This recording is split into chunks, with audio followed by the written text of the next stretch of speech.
इस्लाम क्या है?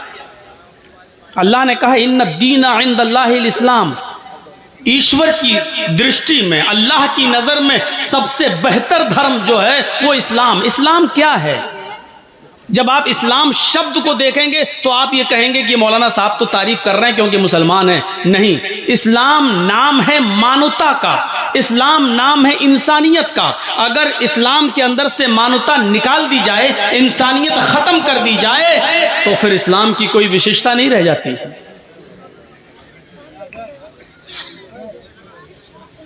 आप रोज़े से हैं, देखिए इस्लाम क्या कहता है।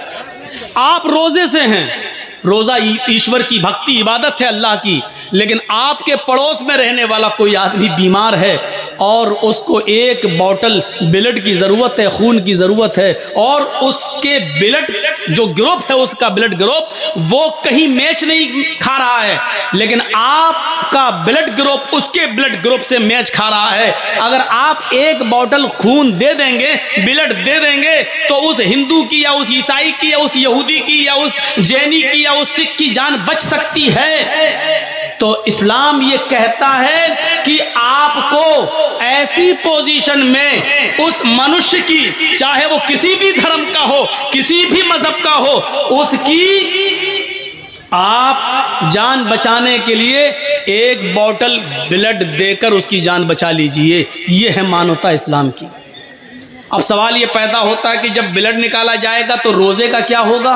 यकीनन रोज़ा आपका टूट जाएगा, क्योंकि ब्लड जब निकाला जाएगा तो रोज़ा आपका टूट जाएगा। लेकिन इस्लाम ये कहता है कि रोज़ा तोड़ दो, लेकिन मनुष्य की जान बचा लो, इंसान की जान बचा लो। ये है इस्लाम।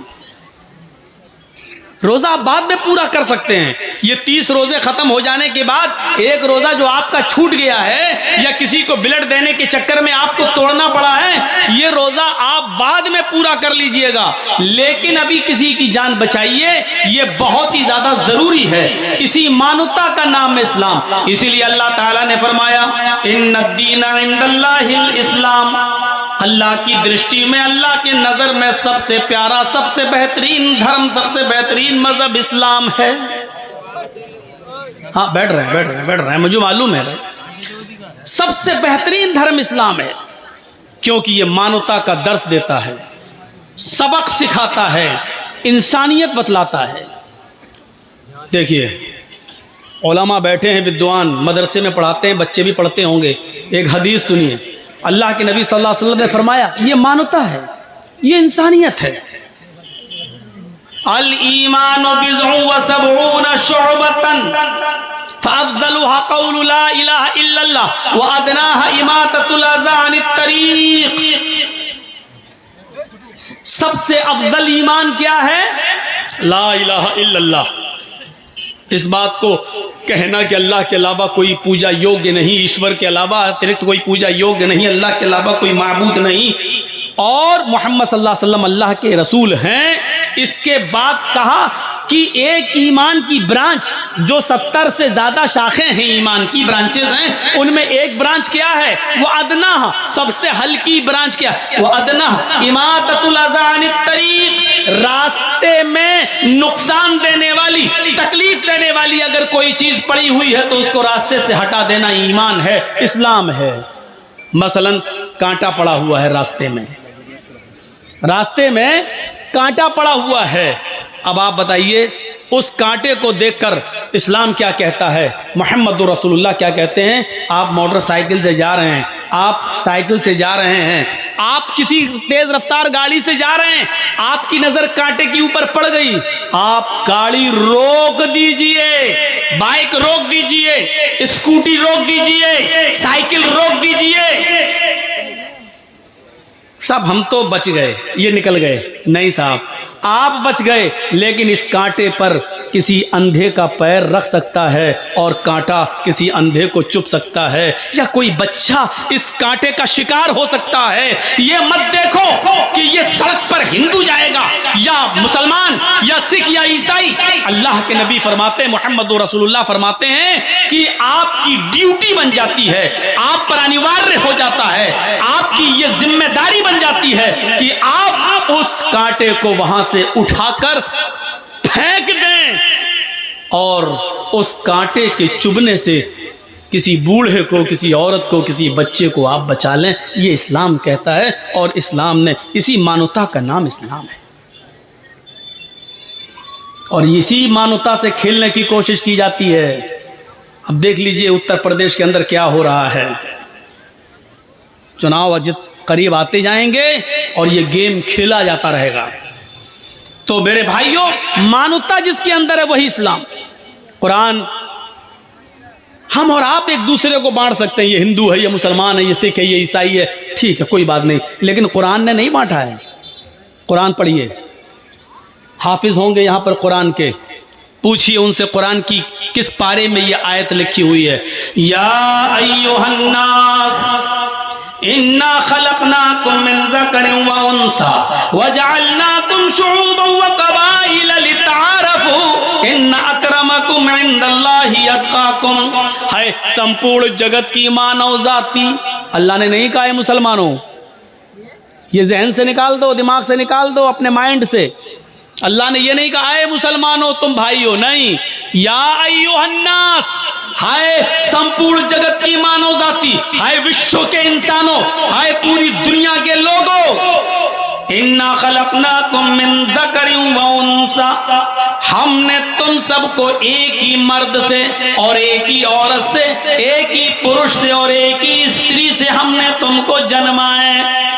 तुम्हारा बाप एक है, तुम्हारी माँ एक है, तुम एक ही बाप के बेटे हो, एक ही माँ की औलाद हो। कुरान ने तो एक खानदान बताया है, एक कुटुंब बताया है कि तुम सबका बाप एक है। हिंदू हो या मुसलमान, सिख हो या ईसाई, जब तुम सबका बाप एक है तो फिर झगड़ा कैसा है। इसी इंसानियत का नाम और इसी मानवता का नाम इस्लाम है, इसी मानवता का नाम। हमारी तकरीर अगर ये जी हिंदुस्तान वाला दे दे और इंडिया टीवी वाले दे दें तो आधे हिंदू तो बेचारे वैसे ही रास्ते पे जाने हैं। इतना अच्छा इस्लाम, ये देते नहीं है, काट काट के, छांट छांट के दिखाते हैं कि ये देखो ये बोला गया है। या अय्युहन्नास इन्ना खलकनाकुम मिन ज़करिन व उन्सा, तुम एक ही बाप के और एक ही माँ के बेटे हो। जिसको हमारे यहाँ आदम कहा गया, उसी को हमारे हिंदू समुदाय में और हिंदू धर्म ग्रंथों में आशू कहा गया, मनु कहा गया। और जिसको हमारे यहाँ हव्वा, जिस स्त्री का नाम हव्वा बताया गया, उसी को वेदों में शत्रुपा कहा गया। तुम उसी आशू की, आदम की, मनु की संतान हो और उसी शत्रुपा के बेटे हो। तुम सबकी माँ एक है, तुम सबका बाप एक है। इससे ज्यादा मानवता, इससे ज्यादा इंसानियत और क्या होगी। एक बात सुन लीजिए, मौलाना जर्जी साहब अपने घर में किसको खाना खिलाएंगे? जो उनका दोस्त होगा। क्या मैं अपने दुश्मन को खाना खिला सकता हूँ? ईमानदारी के साथ बताइए। अरे हम अपने दरवाजे से नहीं गुजरने देंगे, नजर रखेंगे। हमारा विरोधी, हमारा दुश्मन हमारे दस्तरखान पर खाना नहीं खा सकता, ना हम उसको दावत देंगे। लेकिन ऊपर वाले को जरा देखो, अल्लाह रब्बुल आलमीन को जरा देखो, जो नमाज पढ़ रहा है वो उसको भी खिला रहा है, जो नहीं पढ़ रहा है वो उसको भी खिला रहा है, जो उसकी इबादत कर रहा है, उसको अपना रब मान रहा है, उसको भी खिला रहा है, जो नहीं मान रहा है वो उसको भी खिला रहा है, जो उसके आदेशों पे चल रहा है वो उसको भी खिला रहा है, और जो उसके आदेशों पे नहीं चल रहा है वो उसको भी खिला रहा है। इसलिए पूरा कुरान पढ़ जाइए, अल्लाह ने कहीं नहीं कहा कि मैं सिर्फ मुसलमानों का खुदा हूं। अल्लाह ने क्या कहा? अल्हम्दुलिल्लाहि रब्बिल आलमीन। तमाम तारीफें, सारी प्रशंसाएं उस महान शक्ति के लिए, उस प्रभु के लिए, उस अल्लाह के लिए हैं जो सारी कायनात का, पूरे विश्व का, पूरे वर्ल्ड का पालन पोषण करने वाला है। उसने ये नहीं कहा कि हम सिर्फ इंसान को देते हैं, हम मुसलमान को देते हैं। उसने कहा हम इंसान को दे, हिंदू को भी देते हैं, मुसलमान को भी, सिख को भी, ईसाई को भी। जब उसने मतभेद नहीं किया है तो हम कौन होते हैं मतभेद करने वाले?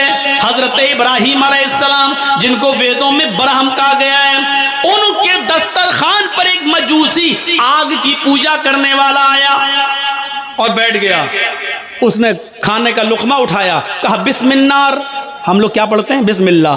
उसने क्या कहा, बिस्मिन्नार, आग के नाम से शुरू करता हूं, यानी आग को अपना खुदा बनाया। आग के नाम से इब्राहिम अलैहिस्सलाम ने पकड़ा, लुकमा रख, रोटी रख, ये मेरे खुदा ने दी है, मेरे अल्लाह ने दी है, और तू आग का नाम लेता है, अल्लाह का नाम ले। उसने कहा, इब्राहिम नहीं लूंगा मैं तुम्हारे अल्लाह का नाम, नहीं लूंगा। इब्राहिम अलैहिस्सलाम ने कहा, उठो भागो, चलो, नहीं खिलाऊंगा तुम्हें खाना। थोड़ी दूर गया, परशुराम आ गए, जिब्राइल अलैहिस्सलाम आ गए, फरिश्ता आ गया, कहने लगा, इब्राहिम अल्लाह ने कहा है उस 90 साल के बुढ़े को पकड़ के लाओ, खिलाओ। कहा इब्राहिम अलैहिस्सलाम ने, अरे वो तो अल्लाह का नाम ही नहीं लेता है। कहा, इब्राहिम अलैहिस्सलाम तुम्हारे रब ने कहा है, उसने आज तुम्हारे दस्तरखान पर मेरा नाम नहीं लिया, वो तो 90 साल से मेरा नाम नहीं ले रहा है, उसने कभी अल्लाह का नाम नहीं लिया, लेकिन अल्लाह ने उसको 90 साल तक खाना खिलाया है। उसने कभी अल्लाह की इबादत नहीं की, फिर भी अल्लाह ने उसको खाना खिलाया है। तुम्हारे दस्तरखान से कोई भूखा कैसे उठ सकता है? तुम नबी हो, ऋषि हो, पैगंबर हो, इंसानियत तुम्हारे अंदर रहनी चाहिए। भूखा कोई भी हो, वो भूखा नहीं उठना चाहिए तुम्हारे दस्तरखान से, खिलाओ। इब्राहिम अलैहिस्सलाम उसको बुढ़े को पकड़ के लाए, दस्तरखान पे बिठाया और खिलाया, और क्या कहा, लो बैठो खाओ। उसने कहा, अब क्या हुआ? चिढ़ाने लगा, तंज मारने लगा, अब क्या हुआ? कहा, मेरे रब ने कहा कि उसको खिलाओ, उसने तो 90 साल से मेरा नाम नहीं लिया, फिर भी हम उसको खिला रहे हैं। तुम्हारे यहाँ तो एक दिन नहीं लिया और तुम बिदक गए, तुम उचक गए, तुम नाराज हो गए। खाओ, मेरे रब की रहमत, मेरे रब की कृपा को ये गवारा नहीं कि कोई भूखा दस्तरखान से उठ जाए। उस बुढ़े ने कहा, फिर मेरा रिश्ता भी अपने रब से जोड़ दो। जब 90 साल तक उसका नाम नहीं लिया, खिलाता रहा, और आज भी भूखा नहीं उठने दिया है, जिब्राइल को भेजकर, फरिश्ते को भेजकर उसने बुलवा लिया मुझे, पहले उस रब से मेरा रिश्ता जोड़ो। हम किसको खिलाएंगे, किसको देंगे? ये इंसानियत है, कोई भूखा दस्तरखान से नहीं उठने पाए। हमारे अंदर कितनी इंसानियत है, जिसके अंदर जितनी ज़्यादा मानवता है उसके अंदर उतना ही ज़्यादा इस्लाम है, और जिसके अंदर मानवता की जितनी कमी है उसके अंदर इस्लाम उतना ही कम है। जो पड़ोस में रहने वाले को ये देखे कि हम खाना तब खिलाएंगे कि जब वो मुसलमान होगा, वरना नहीं तो वो मुसलमान नहीं है। अगर वो ये सोचे कि हम ये अपने बोतल खून की, अपनी एक बोतल खून उसको देंगे जो मुसलमान है, ये पड़ोस में रहने वाला एक हिंदू या ईसाई है, ये मेरे खून से बच सकता है, तो आप मुसलमान नहीं हैं। मेरे भाइयों, तसव्वुर करिए आप, इस्लाम ये कहता है कि रोजा तोड़ना पड़े तोड़ दो, लेकिन एक मनुष्य की एक जान, इंसान की जान बचाओ। और जिसने एक इंसान की जान बचा ली, चाहे वो किसी भी धर्म का हो, एक मनुष्य की, एक इंसान की जान बचा ली, अल्लाह क्या कहता है, कुरान क्या कहता है, वमन अहयाहा फकअन्नमा अहयन्नास जमीआ। जिसने एक मनुष्य की जान बचा ली, उसने पूरे विश्व की जान बचा ली, उसने पूरी दुनिया की इंसानियत की जान बचा ली। अल्लाह रब्बुल आलमीन है, उसने अपनी कृपाएं और अपनी नेमतों में कभी बंटवारा नहीं किया। आप बताइए तो, दुनिया का कायदा है कि देखिए एहतिजाज तरफेन से होता है। हम किसी धोबी को कपड़े देते हैं धोने के लिए, तो धोबी उसके बदले में हमसे क्या लेता है, पैसे। ये माइक लगाया है जिसने, आपने पिंडाल ये सब लगवाया है, हम इसके मोहताज हैं, तो ये पिंडाल लगाने वाले, माइक लगाने वाला हमारा भी मोहताज है कि वो हमसे पैसे ले। हम दुकान से जो चीज़ें खरीदते हैं हम उनके मोहताज हैं, लेकिन दुकान वाले भी हमारे मोहताज हैं कि वो हमसे पैसे लें। लेकिन ज़रा बताइए, हम सूरज की रोशनी के मोहताज हैं, क्या सूरज हमारा मोहताज है? हम चांद की रोशनी के मोहताज हैं, क्या चांद हमारा मोहताज है? आसमान से बरसने वाली बारिश के हम मोहताज हैं, क्या बारिश हमारी मोहताज है? हवा जो चलती है ये, हम इसके मोहताज हैं, क्या हवा हमारी मोहताज है? नहीं। सोचिए तो सही, ईश्वर हमें माँ के पेट में भी जिंदा रखता है जहां हवा नहीं पहुंचती, और माँ के पेट से जब हम बाहर आते हैं तो उस वक्त जिंदगी गुजारने के, जीवन व्यतीत करने के जितने भी समाधान है वो पहले से मौजूद पाते हैं। एक सूरज का अंधेरा, माँ के पेट का अंधेरा, फिर पेट के अंदर भी औरत की एक बच्चेदानी, फिर उस बच्चेदानी उस रहम का अंधेरा, तीन अंधेरों में बच्चे की परवरिश। लेकिन सोचो, जब वो बच्चा माँ के पेट से बाहर आता है, अभी उसने आंखें नहीं खोली हैं, अभी बाहर नहीं आया कि ईश्वर ने, अल्लाह ने उसकी माँ की पिस्तान में दूध का इंतजाम पहले से कर दिया है। साइंटिस्ट से पूछो, जो मेडिकल वो करते हैं और बायो वगैरह पढ़े हैं, उनसे पूछो कि जब माँ की डिलीवरी होती है बीवी की और बच्चा पैदा होता है, तो माँ की पिस्तान के पास जहाँ से बच्चा दूध पीता है, छोटे छोटे हजारों सुराख होते हैं, वहाँ पर हजारों सुराख। बच्चा जब मुंह लगाता है तो उन सुराखों से उतना ही दूध आता है जितना बच्चे का लीवर एक्सेप्ट कर सकता है। अगर वो छोटे छोटे सुराख ऊपर वाले ने, अल्लाह ने माँ की पिस्तान में ना बनाए होते तो बच्चा दूध इतना भी चूस सकता था कि उसका लीवर खराब हो जाता और वो हजम नहीं कर सकता। लेकिन माँ के पिस्तान में छोटे छोटे हजारों सुराख पैदा कर दिए और बच्चा जब चूसता है तो एक एक कतरा, दो दो कतरा ही दूध आता है, जो बच्चे के लीवर में जाता है, पेट में जाता है और बच्चे का लीवर उसको हजम करता है। अभी बच्चा माँ के पेट से बाहर आया, भैंस का दूध नहीं पी सकता था, गाय का दूध नहीं पी सकता था, सबसे हल्के दूध की जरूरत थी, सबसे लाइट दूध की जरूरत थी। तो ईश्वर ने, अल्लाह ने उसकी माँ के पिस्तान के अंदर वो दूध पहले से भर दिया। और ये ऊपर वाला ये नहीं देखता है ये मुसलमान का बच्चा है या हिंदू का है, सिख का है या ईसाई का है, जैनी का है, क्रिश्चियन का है, किसका है, सबके साथ उसने ये मामला रखा है। फिर जैसे जैसे बच्चा बढ़ता जाता है वैसे वैसे उसको समाधान मिलते जाते हैं। हम सूरज के मोहताज हैं, लेकिन सूरज हमारा जर्रा बराबर मोहताज नहीं है। हाँ, गवर्नमेंट बिजली देती है तो रीडिंग की शक्ल में टैक्स लेती है, इतने यूनिट तुमने बिजली खर्च की है। गवर्नमेंट की दी हुई बिजली से जो हम पंखे और एसी चलाते हैं तो उस पर टैक्स देते हैं कि हमने इतना यूनिट खर्च किया है, हवा इतनी इस्तेमाल की है। हम जो लाइट जलाते हैं उसका टैक्स देते हैं, जो पंखे और एसी की हवा लेते हैं उसका टैक्स देते हैं। हम गवर्नमेंट के पानी से अपने खेतों में पानी देते हैं तो पानी का टैक्स देते हैं। लेकिन ऊपर वाले ने हमसे कोई टैक्स नहीं मांगा। 9 करोड़ 30 लाख मील की बुलंदी पर यह सूरज चमकाया। 1 करोड़ 40 लाख डिग्री सेंटीग्रेड गर्मी इस सूरज की हमें मिलती है, लेकिन उसने कभी ये नहीं कहा ओ मेरे बंदो मुझे टैक्स दो। उसने हमें हवा दी है, उसने कभी नहीं कहा मेरे बंदो मुझे टैक्स दो। उसने हमें और आपको बारिश दी है, बारिश आसमान से पानी हमें दिया, हमारे खेतों को पानी दिया है, लेकिन आज तक उसने टैक्स नहीं मांगा। इन तमाम चीजों के बदले में उसने मांगा तो ये मांगा ओ मेरे बंदो दिया मैंने तो शुक्र भी मेरा अदा कर, दिया मैंने तो मेरी गा हमद तारीफ प्रशंसा मेरी कर। बस इन तमाम चीजों के बदले में तू अपना माथा मेरे सामने झुका दे, मेरे घर में चला जा, अपनी पेशानी मेरे सामने रख दे, ताकि मुझे यकीन हो जाए कि मेरे बंदे ने मुझे अपना मालिक और अपने आप को मेरा बंदा बना लिया। वमा खलक़तुल जिन्ना वल इंसा इल्ला लियअबुदून।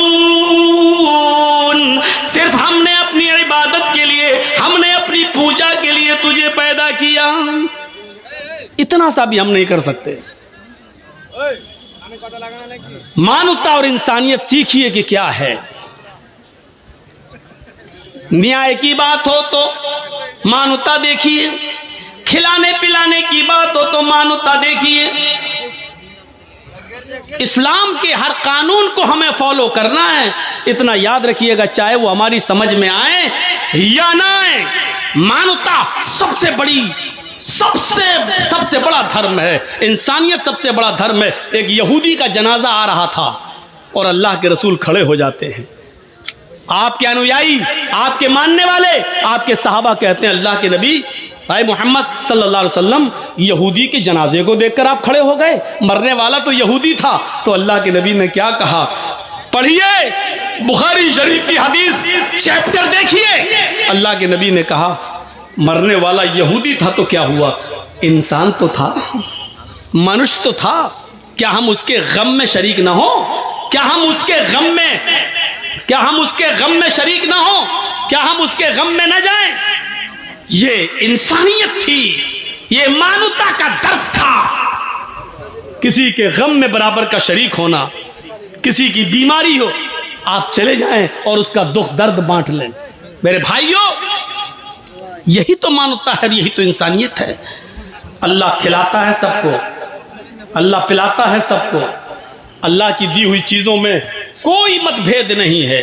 महिदेवस्य सवितु परिष्टुति, महान है हमारा वो देवता जिसके लिए सारी की सारी प्रशंसा है, जिसके लिए सारी की सारी तारीफ है। देखिए एक एक शब्द की तरफ नजर डालिए तो आपको पता चलेगा।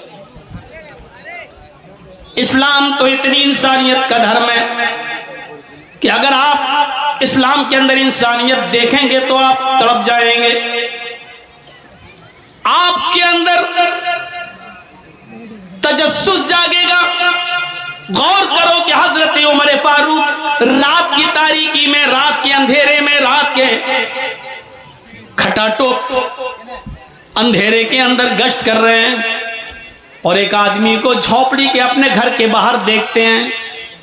वो मुसलमान नहीं था, लेकिन मानवता देखिए आप, इंसानियत देखिए आप। वो मुसलमान नहीं था, लेकिन बाहर, घर के बाहर रो रहा है। हजरत उमर उसके पास बैठ गए, पूछते हैं उससे, क्यों रो रहे हो? आप इधर देखेंगे तो आपको समझ में आएगा। ये वाकया निकल गया जहन से, पूरी तकरीर बेकार हो जाएगी। क्या रो रहे हो, क्यों रो रहे हो? वो नहीं जानता था कि ये मेरे पास जो बैठा है ये कौन है।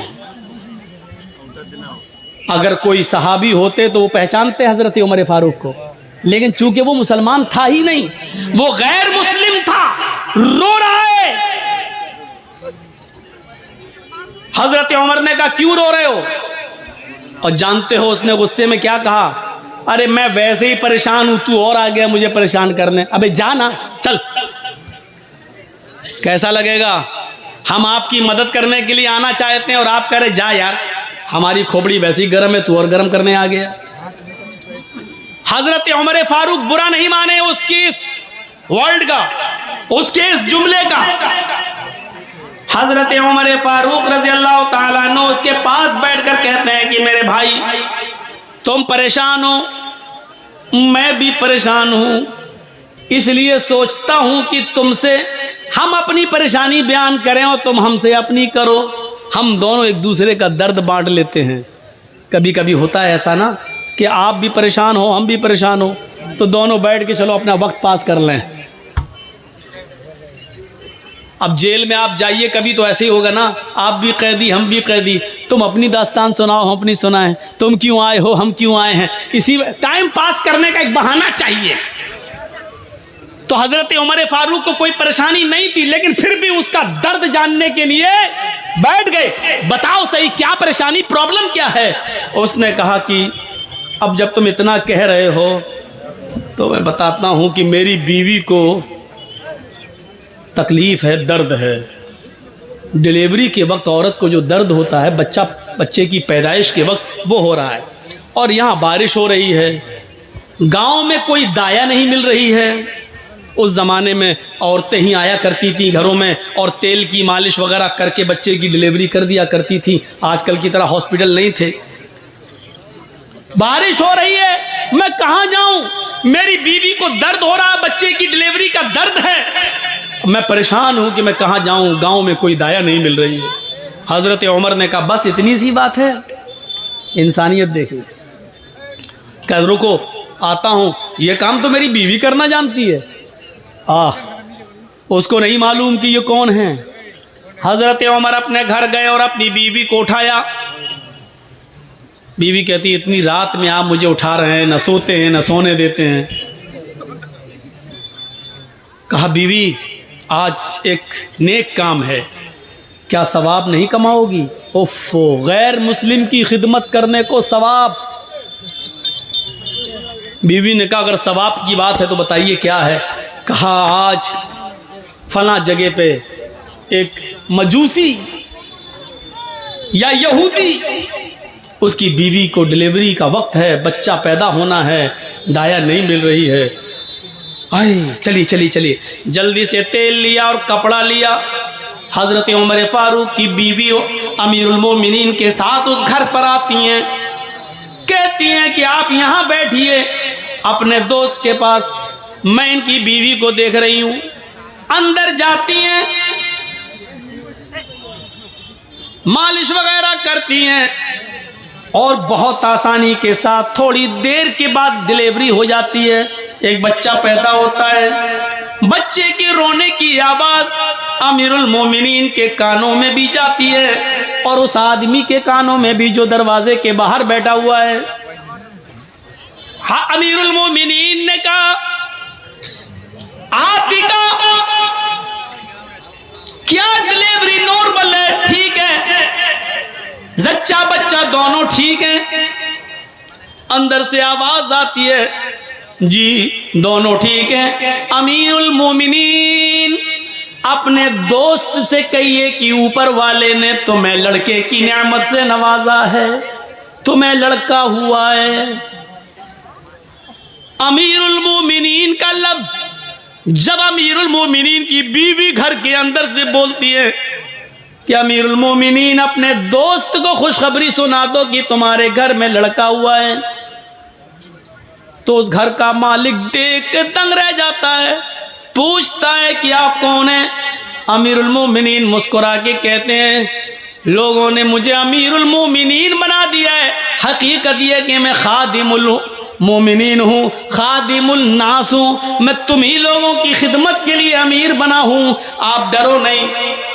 रात के अंदर मालूम करना और पता लगाना ये मेरी जिम्मेदारी थी। अरे तुम हमारी कौम के नहीं हो, मुसलमान नहीं हो तो क्या हुआ, हो तो इंसान, ये खिदमत करना हमारे नसीब में लिखा था। मेरे प्यारे साथियों, इस जगह पर लाकर सोचिए कि अमीरुल मोमिनीन की बीवी रात की तारीकी में एक शख्स के घर जाती हैं, उसकी बीवी को डिलीवरी होती है और कहती है अमीरुल मोमिनीन तुम्हारे दोस्त को बच्चा हुआ है। इस जगह पर रख कर देखिए कि इस्लाम हमसे क्या चाहता है, इस्लाम किस चीज का नाम है, इस्लाम कौन सा मुतालबा कर रहा है हमसे, इस्लाम क्या चाहता है हमसे। इंसानियत की इस महराज का नाम इस्लाम है। हम क्या करेंगे? हमारे यहाँ तो नफरतें भरी रहती हैं कि ये कौन है, ये कौन है, ये कौन है। और मुसलमान भी हम हैं, तब भी हमारे यहाँ भरा है शेरशाहबादी कौन है, सुरजापुरी कौन है, ये आगे क्यों बढ़ रहा है, फला आगे क्यों बढ़ रहा है। एक नबी के मानने वाले, एक कलमा पढ़ने वाले, एक कुरान को तस्लीम करने वाले, एक किबले की तरफ रुख करने वाले, एक रब को मानने वाले, एक किबले की तरफ नमाज रुख करके नमाज पढ़ने वाले, जब हमारे अपने अंदर इंसानियत नहीं रहेगी तो हम दूसरों को इंसानियत का दर्स कैसे देंगे और सबक कैसे देंगे। यही हजरत उमर है।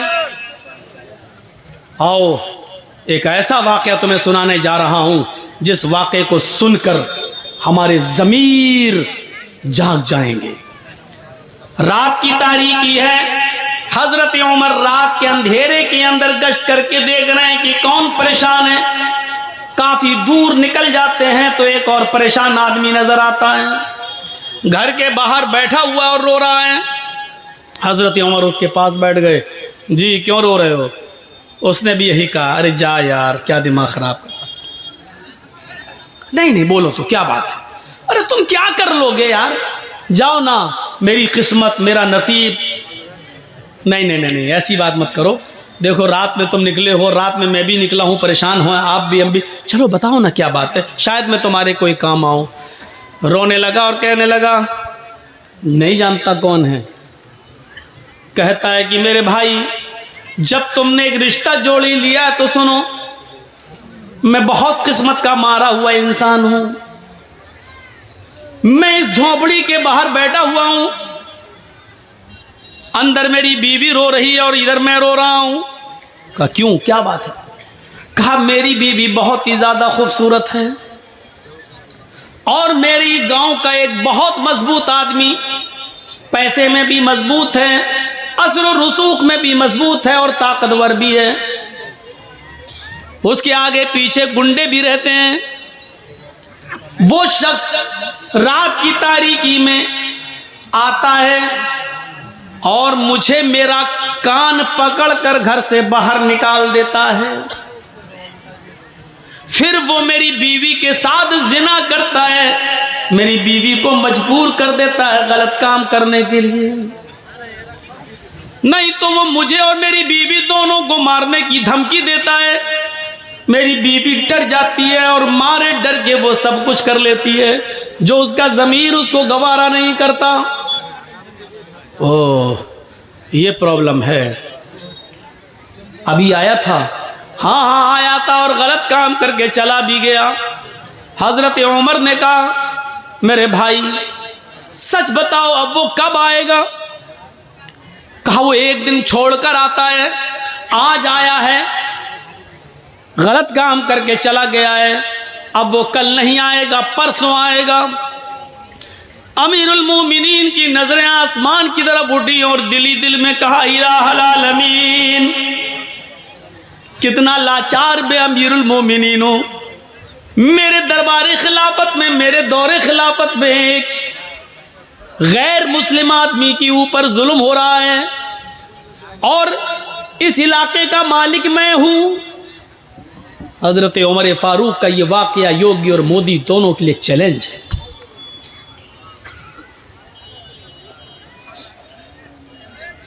सोचें, मेरे दौरे खिलाफत में एक आदमी मजबूर है और वो भी इतनी बड़ी मजबूरी कि उसकी औरत की इज्जत लुटती है और बेचारा मजबूर और गरीब आदमी कुछ नहीं कर पाता। इस बात को दिल में सोचा, कहा कि सुनो, परसों जब वो आएगा तो 2-3 काम करना बस। कहा क्या? कहा अपनी बीवी से कहना कि जब वो आए और तुम्हारे साथ गलत काम करने का इरादा करे और आ ही जाए तो उससे कहना कि भाई अब तो हमारा और तुम्हारा मामला बहुत करीब हो ही गया है, तुम हमारे दिल में बैठ ही चुके हो और हम तुम्हारे दिल में, तो अब रोजाना नखरे दिखाने से क्या फायदा। ऐसा करो कि ये काम तुम कर जब चाहो तब कर लिया करो, लेकिन रोशनी में मुझे अच्छा नहीं लगता है, रोशनी में मुझे मेरे पति की, मेरे शौहर की याद आती है, इसलिए चिराग बुझाकर ये गलत काम करो और मैं खुलकर तुम्हारा सपोर्ट करूंगी।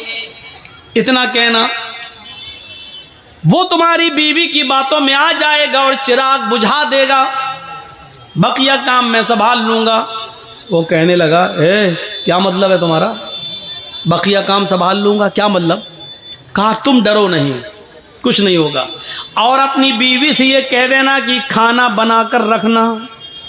यार ये क्या मसला, खाने से इसका क्या ताल्लुक है? बस जो कह रहा हूं वो करना।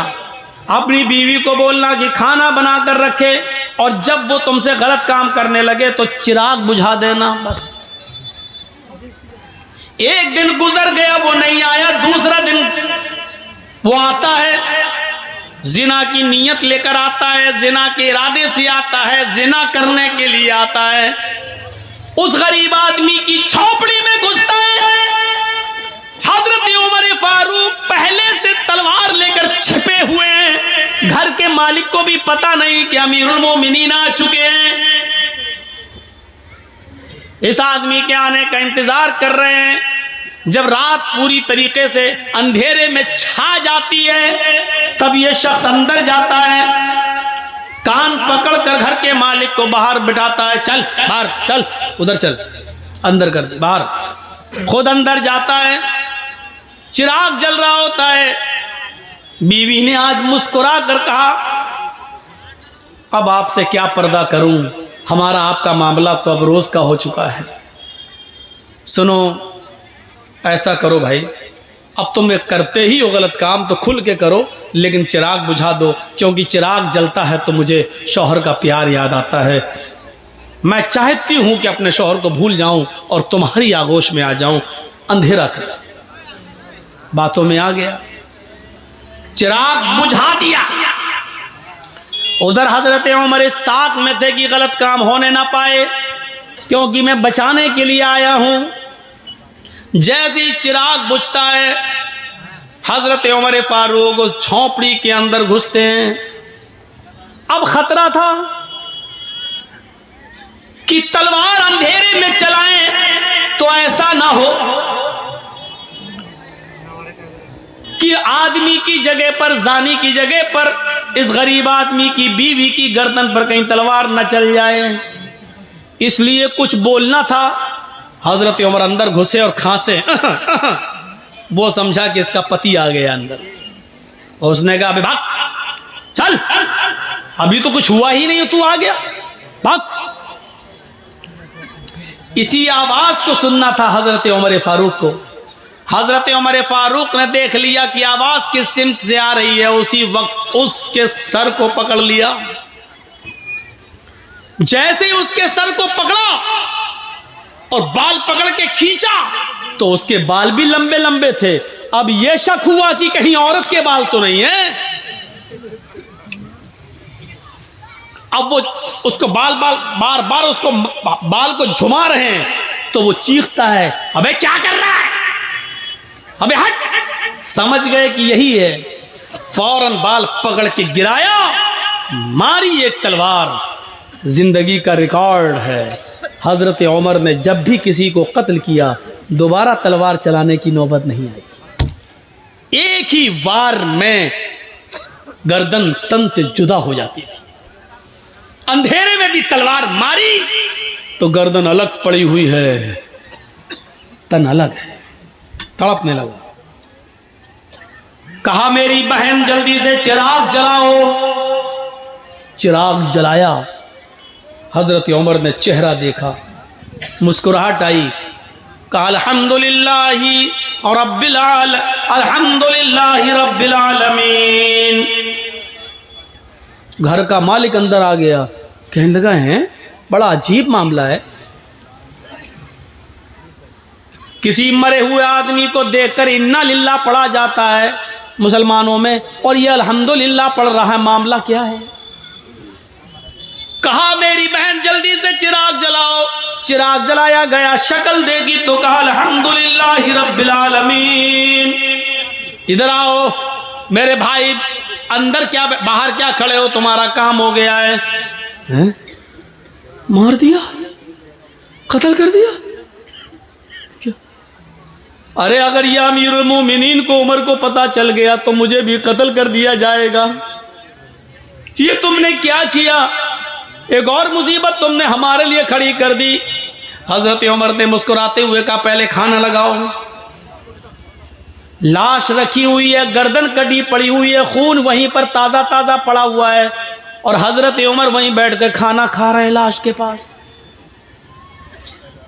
वो यहूदी बार बार देख रहा है कि ये कौन सी दुनिया का आदमी है, लाश के पास तो खाने की हिम्मत नहीं पड़ती और ये खा रहा है। और ये मुसलमान भी है, मुसलमान तो किसी के मरने के बाद इन्ना अल्लाह पढ़ते ही अल्हम्दुलिल्लाह पढ़ रहा है।